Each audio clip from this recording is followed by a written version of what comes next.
Welcome back to the Sleepless Registry Podcast.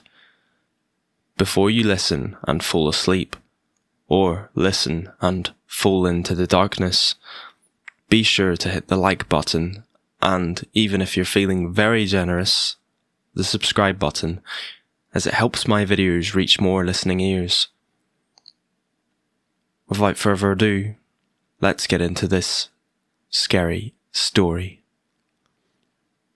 The air in the Oregon Cascades doesn't just get cold at night, it gets heavy. It presses against the single-pane windows of my cabin like a physical weight, carrying the scent of wet pine needles and decaying wood.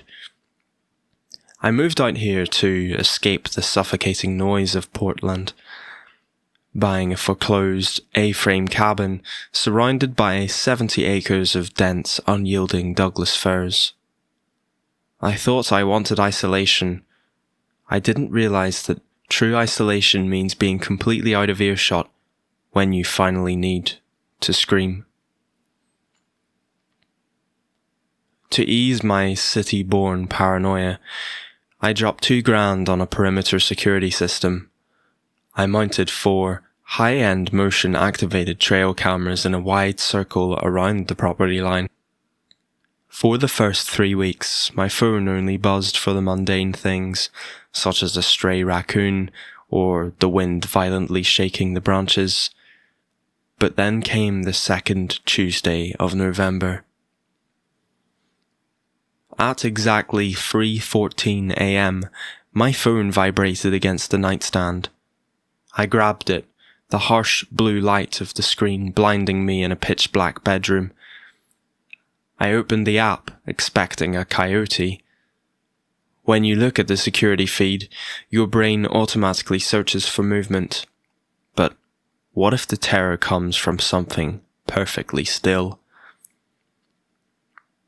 I checked the live feed from the camera facing the old, overgrown logging road. Nothing. Just the trees swaying in the infrared glow. But when I pulled up the recorded 10-second clip from moments prior, my stomach dropped. Standing at the absolute edge of the frame, half swallowed by the shadows, was a man. He was unnaturally tall, wearing a bright, faded yellow raincoat that seemed to glow in the monochromatic night vision. He wasn't talking. He wasn't passing through. He was standing perfectly still, his neck craned at an agonizing angle, staring directly into the lens. Over the next 2 weeks, the notifications escalated, always between 3 and 4 a.m. Always the man in the yellow raincoat. I realized with a mounting horror that he wasn't just wandering, he was actually mapping my defenses. He appeared on the east camera, then the north. Each night he found the exact edges of the camera's motion sensors. He was meticulously testing my blind spots. I called the local sheriff's department. The dispatcher sounded exhausted. By the time a deputy drove the 45 minutes out to my dirt road, the woods would be dead quiet again.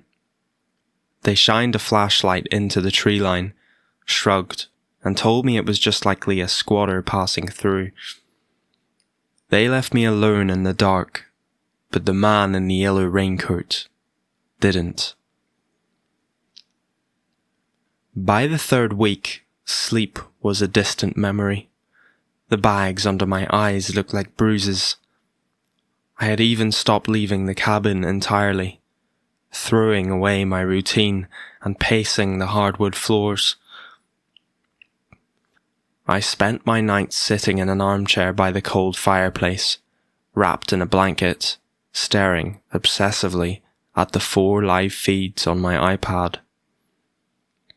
There is a specific kind of madness that comes from waiting for a threat. You actually start hoping to see it, just so the agonizing anticipation stops.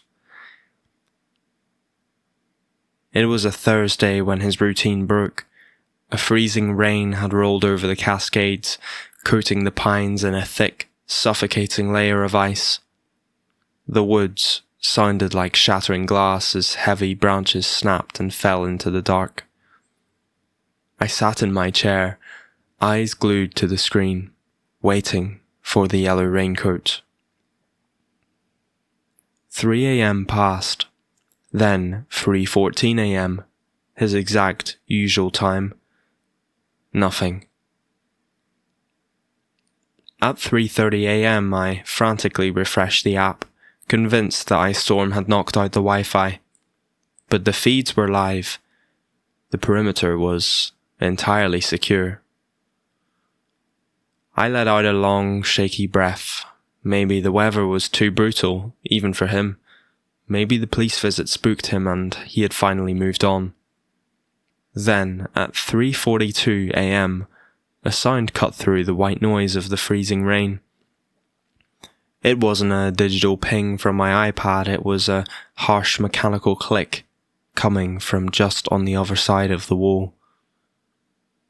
The motion sensor floodlight on the back porch had just kicked on. My heart hammered against my ribs. I stared down at the iPad, the east, west, north and south. Cameras were completely empty. No one had crossed the tree line. No one had walked up the dirt driveway, which meant whoever tripped the porch light hadn't just arrived from the woods. They had already been inside the perimeter before the sun even went down. I froze in the armchair, the glaring white light from the porch suddenly spilling across the living room rug. The iPad slipped from my sweaty hands.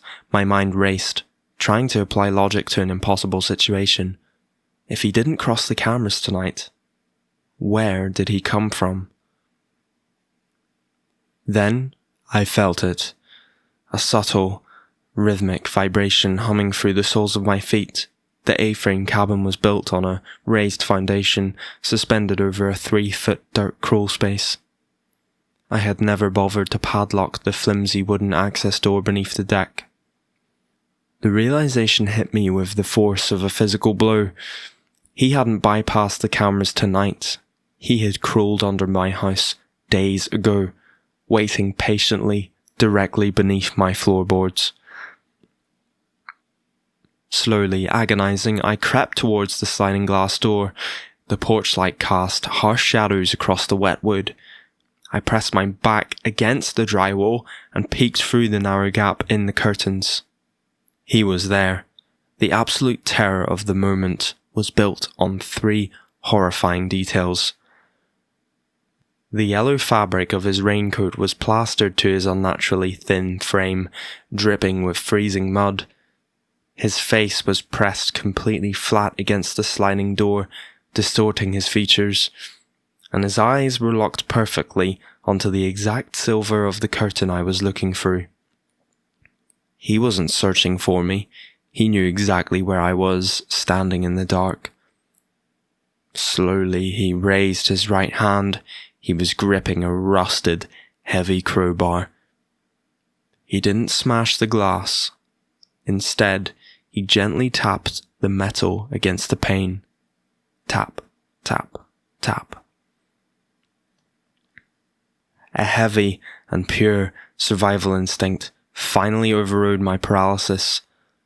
I didn't grab my coat, and I didn't grab my car keys. I just bolted for the door, threw open the deadbolt, and sprinted blindly into the freezing Oregon woods, just as the deafening sound of shattering glass erupted behind me. I didn't stop running.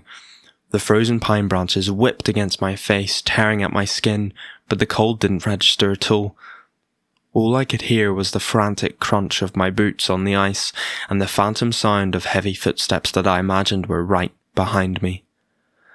I ran for 3 miles through the pitch-black woods until I hit the main highway. At 4:30 a.m., a long-haul trucker almost clipped me. He slammed on his brakes, took one look at my bloodied face and shivering frame, and let me into the cab. He locked the doors and called 911. The police went to the cabin at first light. By the time I arrived in the back of a squad car, the sun was up. almost casting a deceptive warmth over the property. The sliding glass door was entirely gone, shattered outward, but it was what they found underneath the cabin that still haunts me.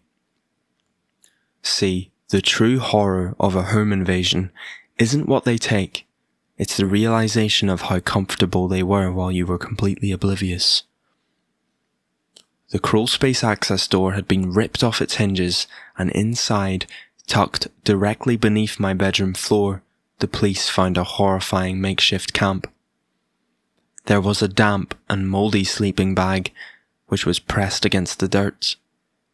A collection of Polaroids which were pinned to the wooden support beams, showing me drinking coffee, watching TV, and even sleeping.